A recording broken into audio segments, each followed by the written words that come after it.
Hello and welcome to The Point from Navitend. In this screencast, we'll look at how to create your own zip files. These are also called archives or compressed folders. Let's get started. First, you need to browse to the directory that contains the files you wish to compress into a zip file.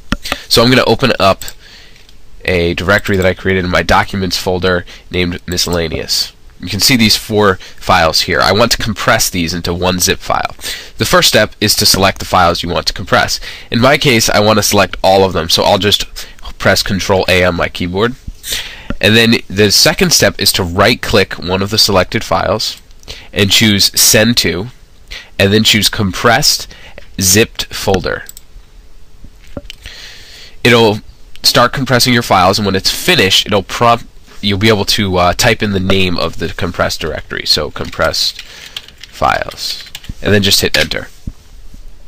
This new directory here is a zipped folder that contains these 4 files compressed, which makes them easier to email or share with your friends. This compressed folder can later be decompressed or unpacked by simply right-clicking it and choosing Extract All. With that, we reach the conclusion of the screencast. You can watch previous issues or subscribe to receive The Point via email on our website. The link is below. Have a great week.